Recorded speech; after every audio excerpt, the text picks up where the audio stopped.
Hello and welcome to Free the Mind UK, a chat with a therapist. Tonight, I have a really interesting guest in the way of Wesley Brown, also known as the Fungi King. But before I bring Wesley on, we're going to play the intro video. Here we go. Not sure what therapy to choose? Free the Mind UK presents a chat with a therapist. Join us live for an up-close informal discussion of the various holistic therapies available, helping you make that important choice.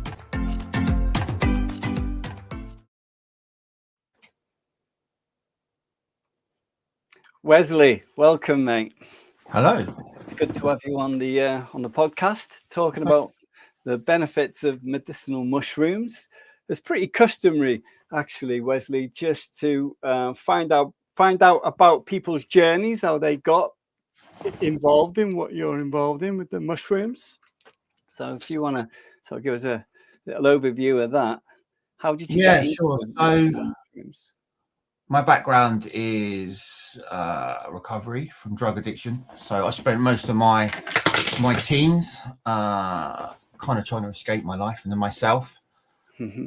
I first took magic mushrooms when I was trying to detox from heroin at the age of 19. I'd locked myself in a room in North Devon.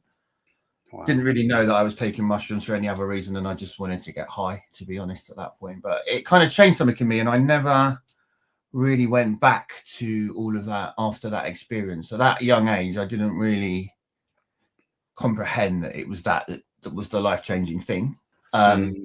But my life kind of changed radically. I was diagnosed with hepatitis C at a really young age as well. Wow. So I there wasn't really any treatments for that back then. So I got really interested in holistic health, trying to, I guess, fix myself and cure myself. And that kind of just went on into my life. And then my mum, about 8 years ago, unfortunately, was diagnosed with terminal cancer. So I was looking into anything really that would help her with cancer treatment. And of course, I stumbled back into the wonderful world of fungi. Wow.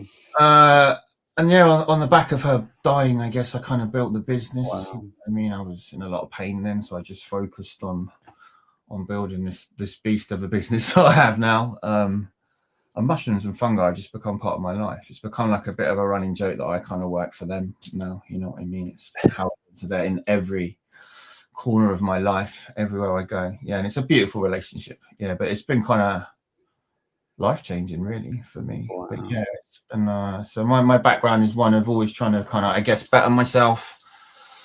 Improve myself, you know, as we all are, spiritually, I guess, emotionally, physically, and intellectually. It's kind of been a journey of recovery, and I've done many walks, you know, 12-step recovery, stuff like that as well. But yeah, the relationship with the fungi has been the one. Yeah, it's always wonderful to talk with people that are always looking to, you know, improve themselves and be better versions of themselves. It's very refreshing, Wesley. It's we need millions more people to be like that. I think sadly you have to hit rock bottom and go to hell. That's sadly the way I see it. Is the people that put that effort in have to really. You're absolutely right, actually. Yeah, you're absolutely right. Yeah, definitely. I was going to ask you, can you sort of explain what makes a mushroom medicinal as opposed to just being sort of edible, you know, like? In all honesty, all mushrooms are medicinal, but we separate them now because you have gourmet mushrooms, which are defined like your oyster mushrooms, your button mushrooms, food that we buy in the supermarket. Okay. Medicinal mushrooms are more mushrooms that they've studied for what they're contained inside the mushrooms that have some kind of, you know, health benefit. We've looked at oyster mushrooms and stuff like that. They contain loads of fiber. They're really healthy, but they're not considered to have any medicinal benefits. So. Oh, wow. Because I was going to say, you know, what's with the different types of medicinal mushrooms, what's like the sort of primary health benefits of them? You know, what can they sort of... I guess there's 4 really at the moment that everyone's got their attention on. Turkey tail being the biggest one at the moment. So turkey tail is a really common mushroom that grows all over the country. It's being researched for its powers on the immune system. So it's been proven scientifically now to boost white blood cell content. So they found that's really useful for chemotherapy treatment. So they've started trialing the active ingredients in turkey tail with breast cancer mostly. And it's going to improve your chances by about 50% or so at the moment. And obviously at the moment, they've only just studied breast cancer. We don't really know how effective it is on other cancers, but as you can imagine, it's become a really popular mushroom for people looking for a holistic. Yeah. And I think it's something you don't really, it's a no-brainer for me, even if you're on chemotherapy, isn't it? If it's going to improve your chances, then give it a while. No, absolutely. It's something I've never liked mushrooms. I've never liked the consistency of them, you know, like just normal edible mushrooms, which is a bit of a weird one, especially when I had the magic mushrooms at one point. We had a little thing going on, like with, you know, when I was experiencing it, because I didn't actually like them, the taste of them, you know, it was a bit of a weird one actually. Anybody else, they're not. Yeah, no, absolutely, it's renowned for it, isn't it? Yeah. Really. So you just, which one would you say is like the most effective for health benefits, or are they all They've three? all got different health benefits. Like I say, turkey tail's been really good for white blood cell count. Okay. Another one that's really popular at the moment is lion's mane, probably the most popular mushroom that you'll see at the moment. They're doing a lot of studies on that at the moment with Alzheimer's and dementia. So it's been proven to be able to repair parts of the brain that have been damaged. Wow. And it's looking like it's a really good beneficial compound for anybody that's kind of neurodivergent as well. So we don't have a lot of studies on it, but a lot of people with ADHD swear by it.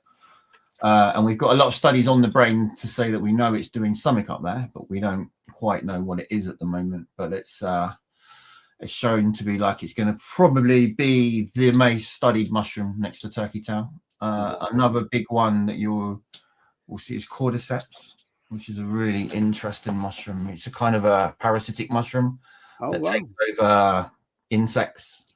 So it will take over an ant, make the ant climb as high as it possibly can, and then sprout a great big, mushroom out of its brain.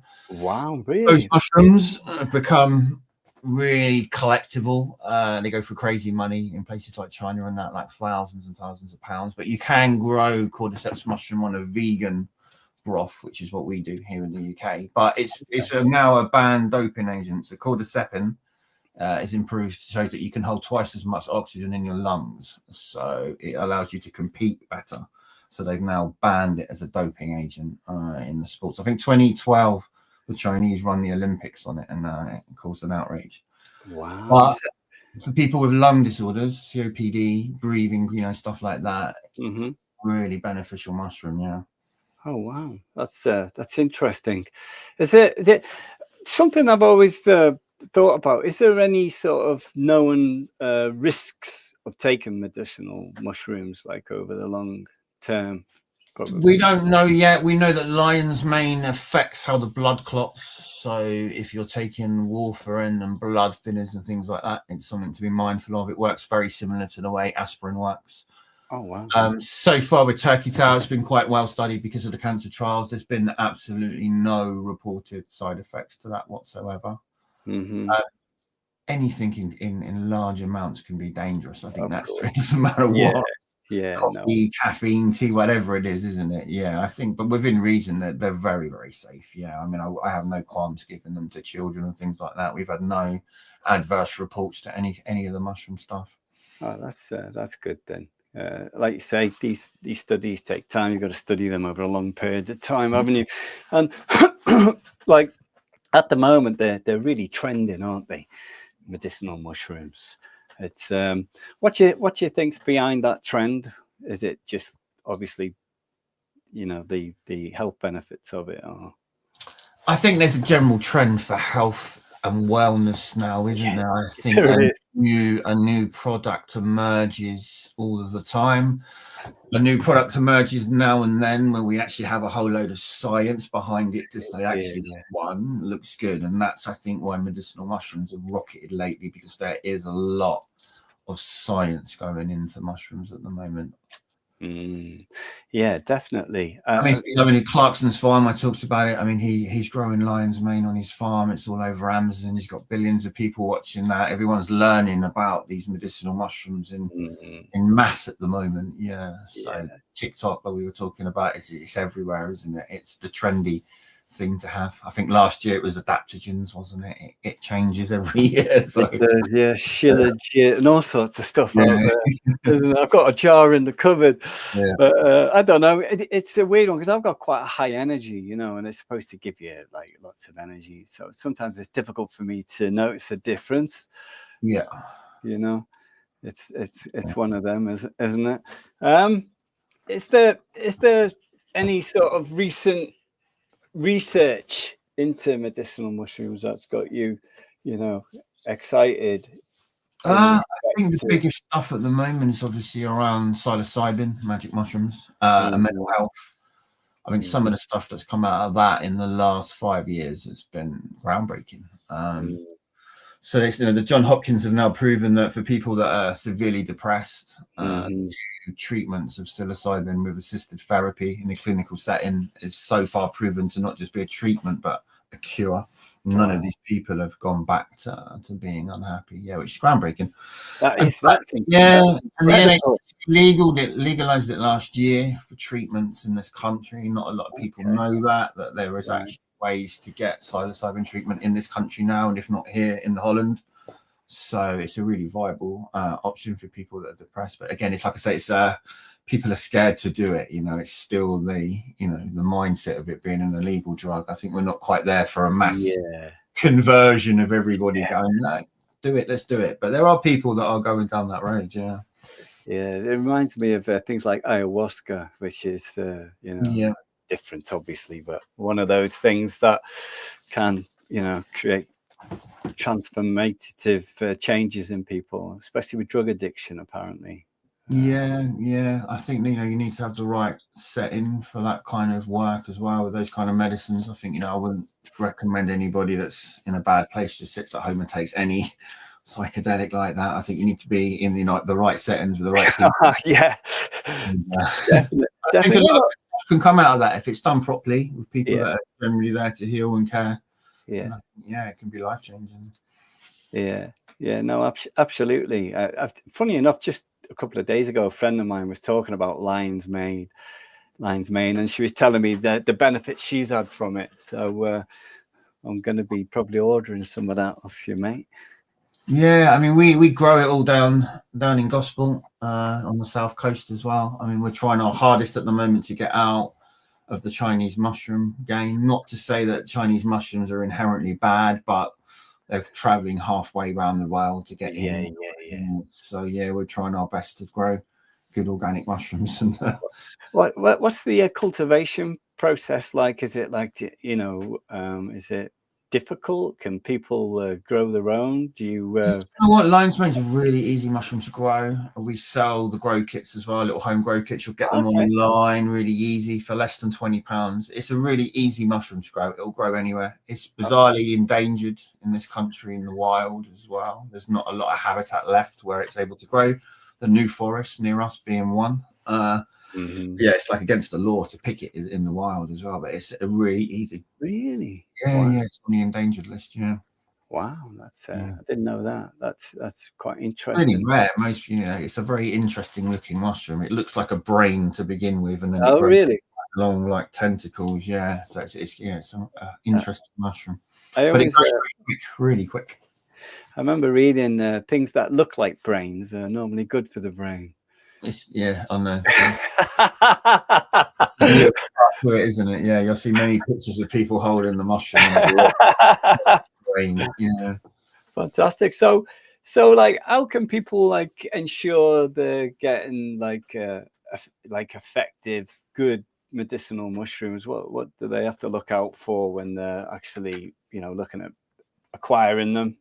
So you want to go for something that's 100% of the fruiting body. So obviously a mushroom's part of a massive organism. The mycelium is essentially the main part the mushroom grows out. Now the mycelium is usually grown on grain. We use rye grain. A lot of manufacturers will grind that up and put that in with your powder, giving it a really high starch content and bulking it out. This day and age, with most companies, they're quite reputable around the world. I mean, just look for organic stuff, as I always do. Organics just comes with another set of regulations that means it's very difficult to be able to go and do stuff like that. You know what I mean? You've got to have it tested. Is it quite complicated process, that organic aspect of it? You know, is there like rules and particular ways of... Yeah, it can be. It can be. I mean, I think we're one of a handful of organic certified mushroom farms in the country at the moment. So there's a lot of red tape in organic in general. Yeah. It's very highly regulated industry, and one that's got its own set of rules in the UK, which we can't use in the EU anymore. So it's really difficult. Well, as an organic farmer, I can grow organic mushrooms in the UK, but I can't sell them organic in Europe because it's no longer recognised, and it's a really complicated world of organicness. But most of the certifications that we get from the organic bodies and that, you know, I mean, they're pretty straightforward process. But yeah, there's a lot of hoops to jump through, and if somebody's organic certified, they'll be doing good produce. It's hard not to. Oh, well, exactly, that's the point, isn't it? That's why a lot of people go for organic, because they know those, you know, strict things are in place, whatever you're growing, I guess. So, like, are there any sort of myths about medicinal mushrooms that you'd like to, you know, mention? Like, is there any people ever come up to you? The biggest myth out there is that they're a cure for cancer. That's the biggest one that I get through. I think they're an aid. I think they can certainly be part of the treatment plan. A lot of people that, you know, they believe that is going to be the 100% is going to fix them. Yeah, which is we have to be upfront and honest with people that, you know, we meet your expectations. We don't know. It's beautiful that you do hear people that have wonderful stories with it. Yeah, but it's not the same for every person. I'm guessing because there's a lot of mushrooms out there that are toxic and harmful, and maybe some people have got that sort of idea about them. Mushrooms, and for good reasons, I guess. Yeah, I wouldn't recommend going out in the wild and just picking and I know I'd pick the wrong ones, Wesley. Guaranteed. Yeah, and I think that's kind of where it comes from, isn't it? We've learned to grow up alongside fungi and know to have quite a healthy respect for them, and we've lost that native hunter-gatherer skill. I mean, we don't forage anymore, do we?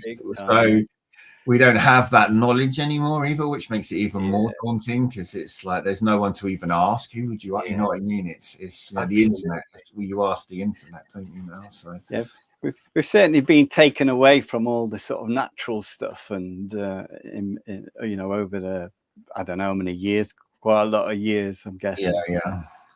So like, you know, historically, how would people like historically use the mushrooms, like in health respect? Well, we've got, I mean, they found a caveman going right back to the Ice Age that we know was found with birch polypore mushroom. Oh, wow. So I think that's the earliest use they have of medicinal mushrooms, because it's not something you would eat. It's like, you know, it goes rock hard. It's not great. You grind it up and drink it in tea. They started to study that mushroom and realized that it could have a lot of immune boosting benefits. So it could have been used as an early cold remedy, something like that. Okay, so it's been used for thousands and thousands of years. Yeah. So is it China where they where were quite native? Because you mentioned earlier on some of them originally. Yeah, China are the biggest mushroom growers in the world. Yeah, they've always had a really long spiritual and sacred relationship with a lot of different mushrooms. Reishi is another one we grow over here. They believe that to be the immortality mushroom. I've heard this. It's shaped like a heart. It grows like a red heart, and as you can imagine, they're starting to discover it's got lots of compounds in it that are actually really good for heart health. So it's, Oh wow, it's that thing again. It looks like a heart. It's good for the heart. yeah. So it's a really, but yeah, again, the cordyceps mushroom I talked about in China and places like that. I mean, they have a lot of weird taste, don't they? But some of those mushrooms go for thousands of pounds. Really? They believe that they're an aphrodisiac and stuff like that. The internal life and live forever, so they'll pay that kind of money. That's how crazy they are about mushrooms. It's like just ingrained into their culture. So they grow a lot of mushrooms. A lot of our mushroom growing techniques come from China, but it gets a pretty bad reputation for mushrooms because everyone turns their nose up because it's heavy metals and pollutants. But the reality is that's not really how they're growing them. They eat them themselves. If that was the case, they'd all be, you know what I mean? But yeah, we like to ban. I don't think it's good to ship mushrooms all the way across the road. I think they sit around a long time as well, Chinese mushrooms. That's my gripe with them. But to say that somebody that's selling mushrooms imported from China, they're no good, that's not really true at all. So yeah. I was going to say like the freshness, I guess, but you know, they're dried anyway. So would that make a difference? Of course, yeah, they have a shelf life. So they have a couple of years before they start to degrade at ambient temperature. Some of those mushrooms have probably been sat around for longer than that. Yeah, that's the thing you have to look out for. And like your like personal growing process of them, I'm guessing there's a lot of love towards the whole process, which I believe would make a difference. There was a lot of frustration in lockdown learning it all. So we opened mushroom farm during COVID because we had nothing else to do. You know what? I love it that there's so many people actually discovered new things in their life through that period of time. Yeah. So we've always you really got into it then. Well, initially the business has been gut health, so we grow different fungi. So we grow kefir, kombucha, all the kind of cultures for that. That was the core of the main business that I do. And then we started experimenting with lion's mane chocolate and stuff like that. And as we did during lockdown, it's like, how do we grow our own lion's mane? And it just kind of evolved from that. And then the mushroom side of it kind of took off, really. Oh, excellent. I love that though. I love it that, you know, a certain amount of people actually took that time to develop something, you know. Well, look, we've got Craig Bauer. He's just said hello. By the way, if anyone's watching and they want to ask Wesley a question, it would be amazing, wouldn't it, Wesley? It would do. So for someone embarking on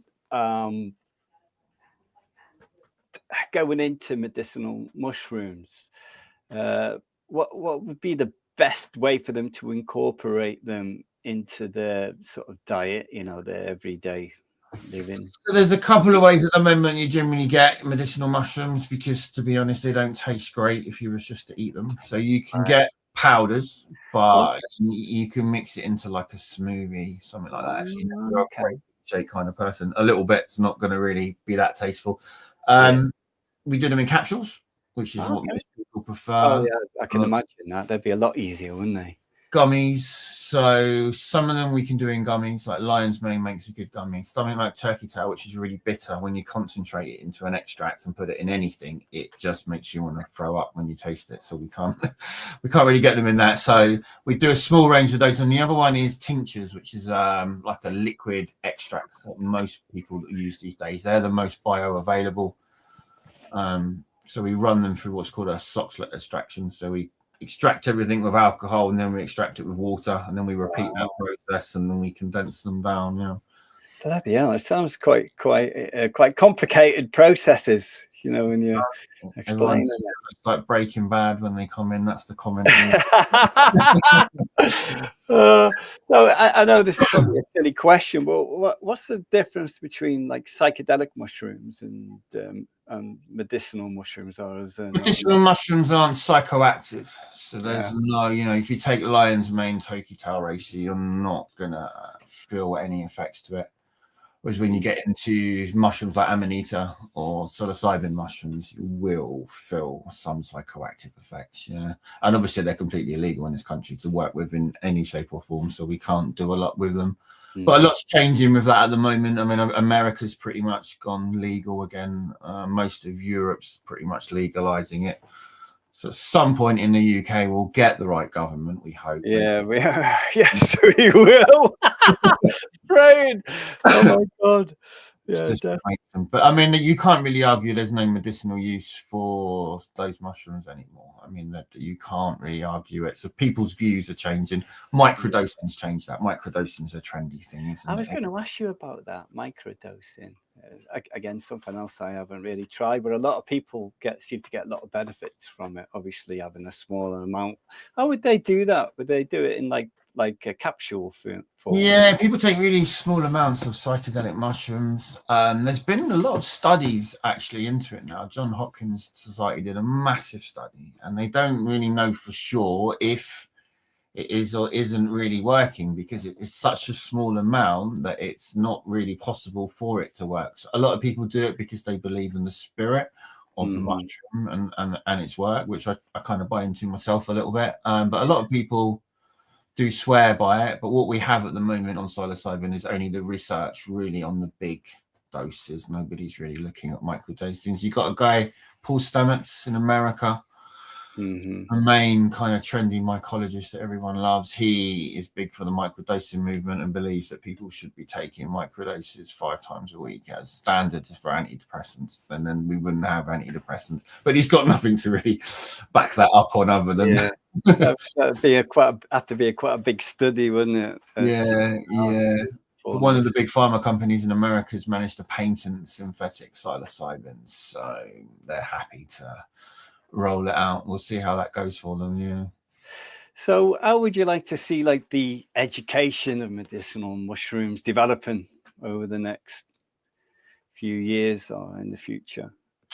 I think there just needs to be more education on the benefits of medicinal mushrooms. Get rid of a lot of the fear mongering. A lot of people are still stuck into the drugs mindset as well. Yeah. I think it's going to take a lot for that to change in this country. You know what I mean? It's the same with cannabis, isn't it? I mean, it's pretty much legal everywhere. It will some point, we hope, happen here. And there's a lot of What is it about the UK, Wesley? Where it went wrong. Brexit is where it went wrong. Yeah, we won't go into that. Yeah.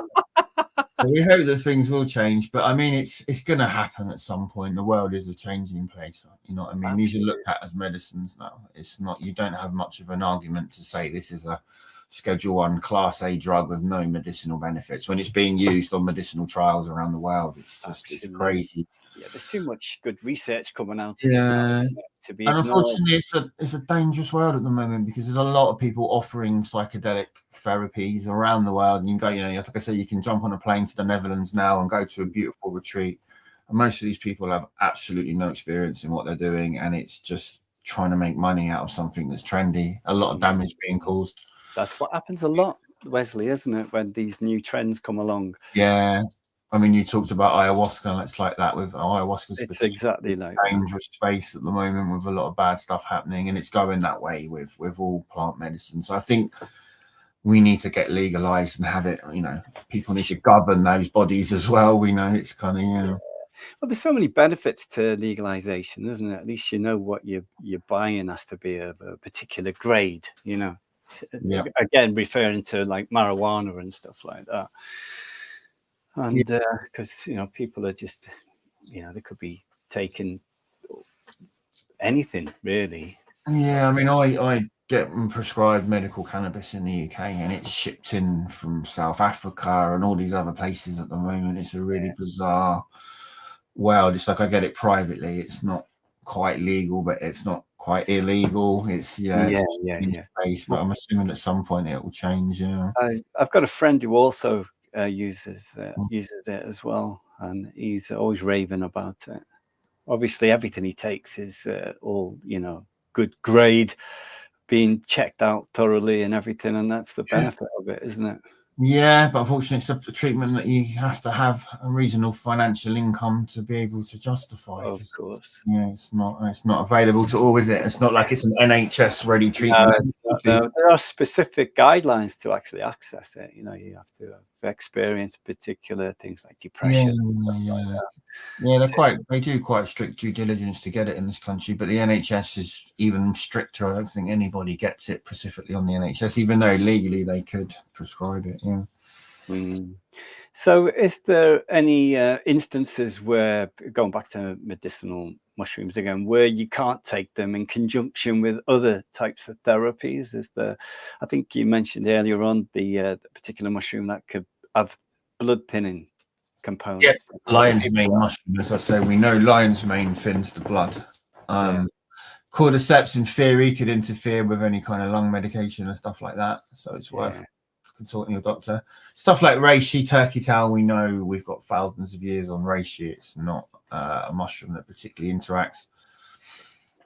And are they actually being administered by the medical community now, like doctors prescribing anything like that? Or only on so what they do on the trials is they're not just giving you lion's mane capsules or stuff like that. They get the actual compounds that are from the actual mushroom and extract them, make highly concentrated versions of them. So okay, that's interesting. So is there any... If you think, I guess it makes sense. If you've got a mushroom, the compounds could vary from one part to another. If it's extracted into an exact, for a scientific trial, it needs to be exact, doesn't it? So then so it can be studied properly. No, I get that. Is there any particular mushroom that you've favorited for yourself, your own, how it's like affected you in a great way in your own well-being? Is there been any particular type of mushroom that you felt that had a big bearing on you? The mushroom that's had the most impact on me is Amanita muscaria mushroom, which is the beautiful toadstool mushrooms, the red and white ones. Okay. Which is probably one of the most controversial mushrooms at the moment. Again, you talked about mushroom myths. I think most people believe that mushroom to be poisonous. I know when I was a child, I was certainly told to stay away. Mushroom, but it's got a lot of use going right the way back, thousands of years in this country. If you were talking about, long-term use of a mushroom sacredly for ceremonial use, the Amanita muscaria would have been who our ancestors would have used in rituals and stuff like that. It's psychoactive, slightly psychedelic in high doses, and very unpredictable as a mushroom, and slightly toxic. But not fatal. But over the last couple of years, there's been kind of a revolution of people that use it for microdosing. So we know that it works on the GABA receptors on the brain, like gabapentin, pregabalin, and slightly like benzodiazepam. So it actually slows the central nervous system down, stops pain. Yeah, and it's probably one of the most common mushrooms you'll find in the woodland over here. Yeah. So is that illegal to grow that and administer it? You can't grow it. I can't sell it as anything that you can have for human consumption. You'll find many places online that will sell Amanita muscaria. You can collect it yourself. It's not a controlled substance in any shape or form as we stand. But it's getting a lot of attention at the moment, which is a real shame because it's a really beautiful mushroom. I think Romania, Lithuania, Latvia, where most of that mushroom gets harvested, have made it illegal this year. And I think that's more just because there's a lot of people getting very rich harvesting this mushroom and sending it to the UK, which hasn't gone down very well. Has there been any situations with people like, adversely being affected with them in that respect, though? No, none at all. Again, it's a really unpredictable mushroom, though. We don't really know because it works on the GABA receptors on the brain. It could react very badly with alcohol, other, opiates and stuff like that. So it's not one that I say that everybody should just go out and try. But for me, it's been the most life-changing. I think it's just slowed me down. As I say, I've been quite a high, you talked about it, high function. High energy. From trauma, I tend to have damage in the nervous system, and it's constantly in fight or flight. That's my situation. So that's what I use cannabis to slow that down. And more recently, Amanita's been like the real change in that. But it's been a beautiful journey working with that mushroom and learning about it. It's got a lot of links to Christianity. If you look into the story of Amanita muscaria and how Christianity started, they truly believe that it came from visions of drinking that mushroom. It's Wow. all throughout Christian art. There's a whole book written on it, The Mushroom and the Cross. You can look it up on Amazon. This guy done a whole study. But yeah, it was one of those mushrooms that was kind of outlawed. We were told never to use it. But actually, medicinally, it's got a lot of benefits, and it could potentially be a replacement for central nervous drugs like pregabalin and gabapentin. And if you know anybody that's on them, it's not good stuff to take. So. Bloody hell. Well, anyone who's watching who's on them, definitely don't take that mushroom. Definitely not. Yeah. So what about the reasoning behind why these, like, especially the psilocybin and that, why it's illegal in this country? Do you think it's like there's a fear-based thing that people are going to empower themselves or something? It just came about when the old legislation back in the turn of the late 60s, wasn't it? When they outlawed all drugs and they made all psychedelics, LSD, all of them as Schedule 1 Class A drug, and then nobody's really had in a position to revise that until now, have they? So I think when John Hopkins started doing the research here in the UK, proving that there were scientific benefits, then suddenly, all of a sudden, we started to relook at it all. Okay, interesting.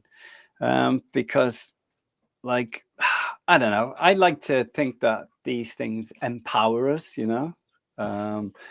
Maybe there's something behind that. I'm definitely one of the belief that, like, there's hardly any education of any sort regarding, you know, being the best versions of ourselves. It's not sort of instilled in us when we're young, and it's something to aspire to. It's only something that we come along through education and discover, you know. So I think there's I think the last time we had a mass revolution of people using psychedelics was the 60s, which was when they banned them. And then we're going through that kind of psychedelic revolution now. I mean, it's happening again at the moment. I think anyone that's taking plant medicines, or if you want to label them psychedelics at the moment, is kind of waking up and looking around and thinking, hang on a minute, you know what I mean? And could you imagine if they do hand out this patented synthetic psilocybin in mass to America, everybody just suddenly having that experience? Yeah, it's life-changing. So yeah, it's an interesting space at the moment. But yeah, the psychedelic movement is really weird, isn't it? It's interesting. Where they're either just going to block us all out again, ban the whole thing, or it's going to break through this time. Yeah, I think it would be a better place, right? If everybody had that. A better place, definitely.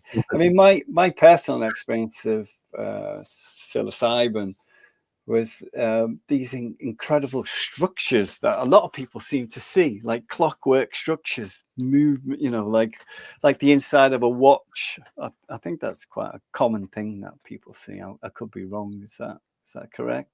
Yeah, I mean, people see all kinds of different things. I think the journey can be quite personal, aren't there? But most psychedelics have that kind of fragmented patterns when you close your eyes. I mean, when I experienced that, I felt like I'd never, ever seen anything like that before. It was a complete unique experience, which I found a bit unusual, but I found it interesting. You know, whether that was just me brain being under the influence of it, but it just seemed like I'd never seen anything like that before. Which makes it more like, I think your brain's like programmable at that point, and that's what they're getting at with therapy. So they'll have somebody in psychedelic assisted therapy who looked at what you want to get out of this, that will be bunging questions at you in that state and hoping to get some work done. But it's actually proving to be really effective, almost like the brain rewires itself after. Wow. So, I love that, because I'm interested in all that stuff, obviously. With the work I do, I'm very interested in that area, neuroscience and stuff, and what happens in the brain.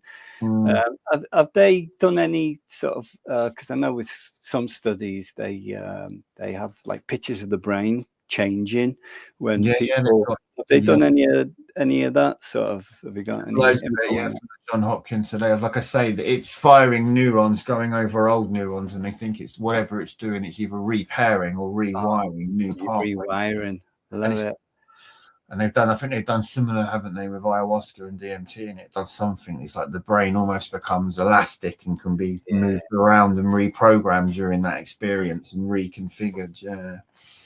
It must like speed up that neuroplasticity effect, maybe, or some Yeah. way. Yeah. That's the word I was looking for. Plasticity. I know. I normally forget it, but it come out there, so that was pretty good.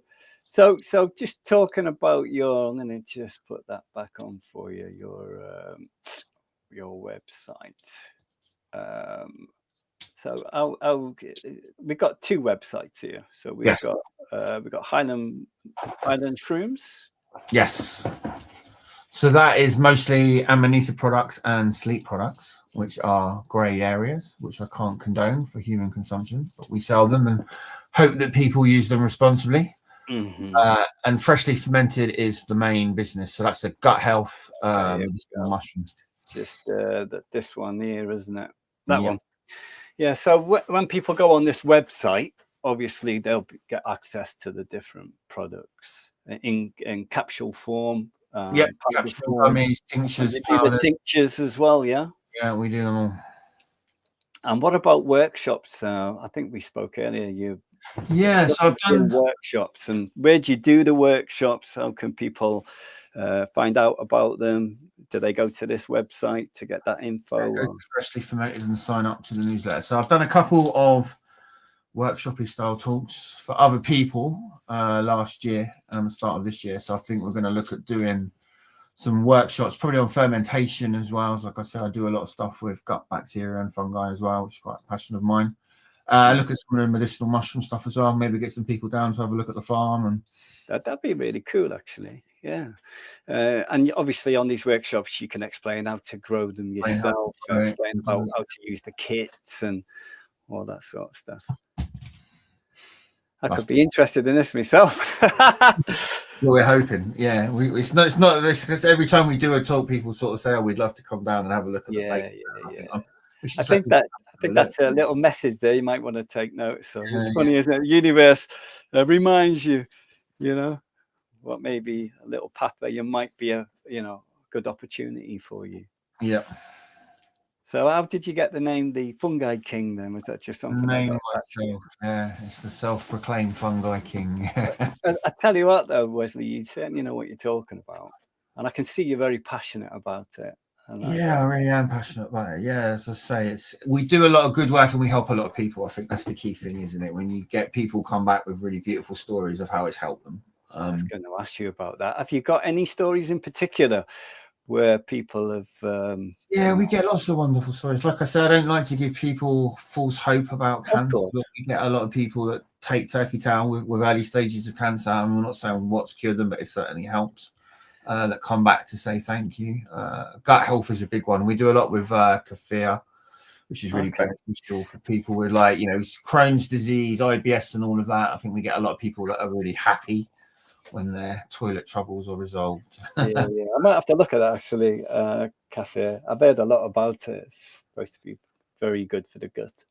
Yeah, it's an interesting medicine. It's not always the most palatable. It's like a soured milk product. It contains every known strain of probiotic in there, and it lives in a symbiosis. But it's a weird little fungi. They look like little balls of cauliflower.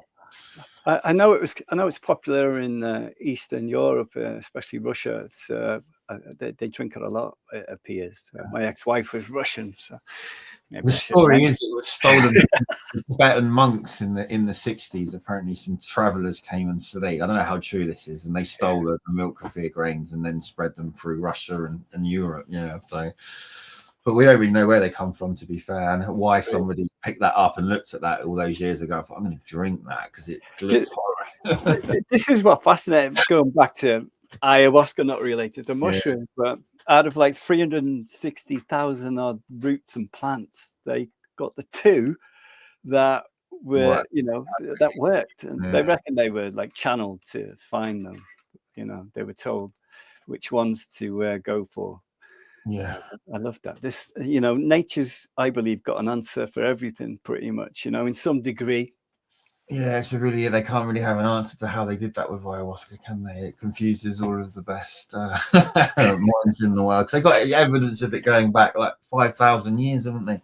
Yeah. Before we were even supposed to be much more than kind of, you know, stones and axes. How the hell did we work that out? So, Absolutely. I went out to Peru and I did the ayahuasca ceremony, and you're right. There's a lot of people out there offering the experiences. yeah, Definitely. When I went to mine, I had to go to a doctor, and they plugged me up to a machine, and I had to run on the machine. They were checking my heart, so that was, that was quite cool because they were definitely looking at the safety side of it. yeah. I've drunk it a few times. It's it's been life-changing stuff. It just comes with a high price tag. Again, it's only really viable for the people that are quite financially secure. It's just a shame because everyone could probably benefit from that experience, but it's just not accessible, is it, for everyone? No, it's not. No. When I was out there, I also had a cactus, San Pedro, it's called. Yeah. That one. Yeah, that was interesting. Yeah, very sort of totally opposite to ayahuasca in the sense that it was a lot more chilled. Like you were being wrapped up, like hugged, that sort of thing. Yeah, they call it Wachima, isn't it? That's the name they call it over there. Yeah, San Pedro's the name the Spanish gave to it when they arrived, wasn't it? Yeah. Yeah, but it's like it's not for everybody. But I've always been probably like yourself. I assume is the mother of all.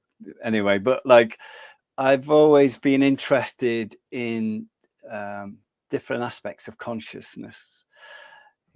Like how it affects me, how I'm able to, see everything around me, how it makes me feel emotionally. And Yeah.